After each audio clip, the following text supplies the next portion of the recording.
السلام عليكم، معاكم احمد بدرو. النهارده ان شاء الله هنشرح نظام الكرافت. نظام الكرافت هنا في الجيم مختلف شويه. يعني في كام نقطه كده اوضحها لكم عشان الناس متسوحه فيها شويه. عموما هنشرح كل حاجه في الكرافت بالتفصيل، فالفيديو هيبقى طويل شويه بس يا ريت نستفاد. نخش هنا ندوس على الكرافت. تمام.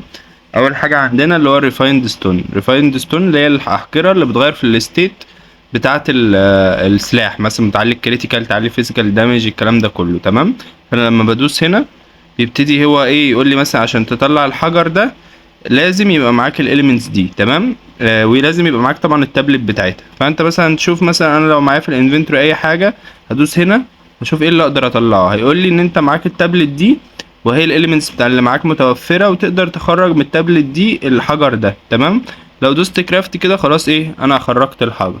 يبقى انا كده ممكن اجمع شويه تابلتات او الحاجات اللي كانت فوق هنا دي كده، وابتدي افك الاحجره منها عشان استخدمها الاسلحه بتاعتي واعلي الستيب بتاعتها اللي هي الفيزيكال والكلام ده كله. بعد كده عندك الماجيك ستون اللي هو الاخضر ده، اللي هو بيعلي الاس تي ار ويعلي الانت، اللي هي البلوهات اللي من الاخر بتبقى في السلاح والكلام ده. لما ندوس عليها برضو نفس الفكره، دوس كان بي كرافتد. هيقول لك هيقول لك برضو ان انا معايا التابلت دي ومعايا الاليمنتس دي، فاقدر اظبط الكلام دوت عشان خاطر افتح التابلت دي.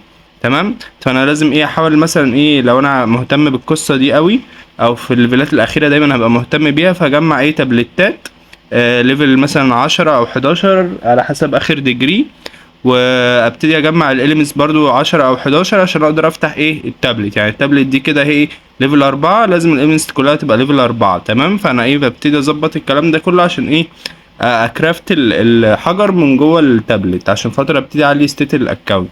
طبعا الاليمنتس مثلا بتتجاب منين؟ انا هنا في حاجه اسمها ديس جوينت، ببتدي اكسر في الاسلحه عشان خاطر اطلع اليمنتس. فانا مثلا هنا مثلا هدوس هنا على ده، ببقى شاري من المحل بتاع الاكسسوري اللي هو الروندو ده. الروندو ده هو اللي بيكسر لي الاسلحه واللبس عشان خاطر يبتدي يطلع لي اليمنتس، او ممكن يطلع لي كمان ادفانسد اليكسير. طبعا الحته دي مثلا تقريبا ديجري 4، فانا اي حاجه تطلع لي هيبقى مثلا اليمنتس ديجري 4 او ادفانسد اليكسير ديجري 4. فانا يعني ممكن اكسر الكلام ده كله عشان اجيب الاليمنتس واقدر افك التابلتس واطلع الحجره من جوه التابلتس. طبعا الزباله برضو اللي هم بيقولوا عليها زباله او مش عارف بيقولوا عليها برضو ممكن تلمها عشان برضو تطلع منها elements. وكمان الاليمنتس دي برضو بتفيدك لما بتيجي تساعد الجلد وكده، غالبا بيبقوا محتاجين elements فبتديهم elements فبتاخد جلد كوينز والكلام ده كله. فاحنا كده عرفنا ازاي نجيب الاليمنتس وازاي نعمل الاحجره اللي هي بتعلي الفيزيكال والماجيك، وازاي نجيب الاحجره اللي هي بتعلي البلوهات في السلاح. تمام. هنا بقى طبعا ممكن تعمل ابجريد بقى للاليمنتس. يعني مثلا انا هنا مثلا معايا اليمنت اللي هو ديجري سوري 3، فهو بيقول لي انت معاك 66 ديجري 3، فممكن اخليهم ديجري 4 مقابل مثلا ان انا ادفع 320 الف جولد. فانا مثلا لو محتاج الاليمنت ده او مش لاقيها ومش عارف اجيبها، ممكن ابجريد الاليمنت من 3 ل 4، بعد كده ابجريد من 4 ل 5 براحتي، بس طبعا استهلك كميه جولد رهيبه. تمام. في حاجه تاني هنا عندنا الباك جولد. طبعا الباك جولد في ناس اصلا مش واخده بالها منها، بتشوف الجولد بيتباع في الماركت بس هو مش فاهم ازاي. هو بس انت كل الفكره مثلا انا مثلا معايا 11 مليون، بختار المليون اهو، دوس كرافت. خلاص دوست كرافت اهو، المليون راح. ممكن ابتدي اطلع بره واحطها في الماركت. يعني انا اخش هنا اهو بقت عندي الصندوق، اخش مثلا على الماركت هنا. تمام.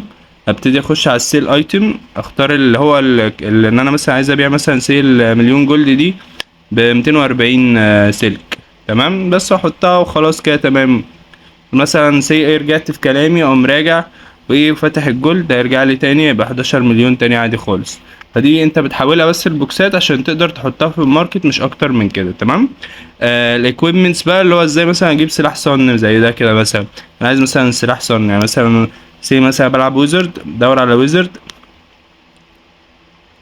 ويزرد ويزرد ويزرد 200 سورد، لا ستاف اهي. ستاف اهي، ادوس عليها. تمام. مثلا انا مثلا ديجري 5، عايز مثلا دي مون. تمام. ده ابتدي اجمع الحاجات دي اللي هي الازرق دي، وبجمع ديت عشان خاطر اقدر اجيب الستاف دي. تمام. اجمعهم ازاي؟ كده كده الحاجات دي بتقع من اليونيكات. يعني مثلا دي بتقع من اليونيكات. تمام. البازل بيقع من اليونيكات، وساعات كمان بيقعوا من الدنجون اللي هي بتاعت ليفل 40 اللي هو الفورجيتن وورلد. تمام. فابتدي اجمع دي، مثلا محتاج 10 من دي و3 من دي. مسافة ما انا جمعتهم اقدر اخد المون ده. برضو دي نفس الكلام، لو جمعتهم اخد الصن ده. تمام. طبعا هو ان انت تجمع الارقام دي صعب شويه، فانت بتحاول ان انت تجمع لو انت معاك سلك يعني بزياده، بتجمع وتخش برضو ايه الماركت تشتري اللي ناقصك، بحيث ان انت اول ما تجيبهم يبقى انت خلاص كده ايه بقى معاك الصن ومية مية والدنيا معاك تمام. ماشي. فانا مثلا ايه لو عايز اكملهم بقوم طالع وداخل على الماركت، يعني انا اخش هنا على الماركت، ابتدي انزل تحت اخش على الماتيريال. دخلت على الماتيريال اشوف بقى الايتم فريجمنت، اشوف مثلا ايه البازل اللي ناقصني، اذا كان ديجري 5 او 4، كده كده كل بازل هتلاقي جواه رسمه الحاجه اللي بيجيبها. وبرضه هتشوف طبعا انت طبعا يعني في الناحيه التانية انهي بازل اللي انت عايزه بالظبط. بتبتدي بقى ان انت تجيب البازل مثلا، والمفروض برضو ممكن تلاقي الكور اللي هي التانية الخضراء والحمراء والصفراء، تبتدي تجمع شوية من الماركت على شوية من اليونيكات، فتلاقي الدنيا ابتدت تظبط معاك. تمام. اخر حاجة في الكرافت عندنا اللي هو الابجريد دوت. انت مثلا ايه تحط مثلا سلاح، بتبقى معاك سلاح مثلا مون او صن او ستار زي ما تحب، فمعاك مثلا سلاح ليفل 32 ستار تقدر تخليه مون ليفل 32، لو معاك سلاح المون تقدر تخليه صن 32، لو معاك صن ممكن تخليه مون 42. فاهم؟ فانت بتقدر تحول او تابجريد الاسلحه بتاعتك الصن والمون لحاجه احسن، اذا كان من مون لصن او من صن للديجري اللي بعده اصلا. فاهمني؟ فده بيتظبط عن طريق انت بتحط، لو انا مثلا معايا سلاح صن او مون او الكلام ده هيبقى ظاهر معايا هنا، فهقدر احطه، فبعد ما احطه هلاقي ان انا بحط 2 ايتم هنا عشان اقدر اعمل العمليه دي. طبعا كل سلاح ليه عدد ايتمات معينه لازم اوفرها عشان اقدر اعمل العمليه دي. الايتمات دي بتبقى فين او كده؟ في ايتمات بتقع من السخمت، هوريها لكم اهو الايتمات في الماركت. يعني مثلا دخلنا على الماتيريال، هما بص بيبقوا الايتمتين دول، هما الايتمتين دول اللي بيعملوا الابجريد. تمام. دي مثلا ايه بتقع من السخمت وبتقع من اليونيكات. تمام. ودي برضو بتقع من اليونيكات بس بتقعش في السخمت، يعني الموف دي بتقع من اليونيكات. بنحاول ان احنا برضو نجمع الرقم المطلوب. تمام. ونبتدي ان احنا ايه نحطهم ونعمل السلاح ابجريد لو انا معايا سن او مون او الكلام ده كله. طبعا بيتجابوا من حته تانية بس هي لسه ما فتحتش. المفروض الجاتشا سيلكشن ده شبه الراندوم جاتشا ده، اللي هو بتروح كده عند الماجيك بوب يفتح لك زي صفحه وتبتدي ان انت تلعب بكروت عشان خاطر ايه تبتدي ان انت تحاول تجمع من الحاجات دي. بس طبعا بتحتاج تلعب بكميه كروت رهيبه. يعني مثلا هنا مثلا ايه الجلد الذهبي ده مثلا ببتدي العب بواحده يبتدي يتحرك لحد ما يجيب لي جايزه من دول، دي اصعب جايزه طبعا، فبحتاج ان اصرف كتير قوي عشان اوصل لدي. التانية برضو لما بتفتح بتبقى نفس الكلام، بس بيبقى فيها ايه الاحجار اللي انا بقولك عليها، اللي هو انت ممكن تجيبها او عن طريق الاماكن دي يعني. تمام. بس اعتقد كده نظام الكرافت يعني شرحناه. ممكن ايه تاني ناقص؟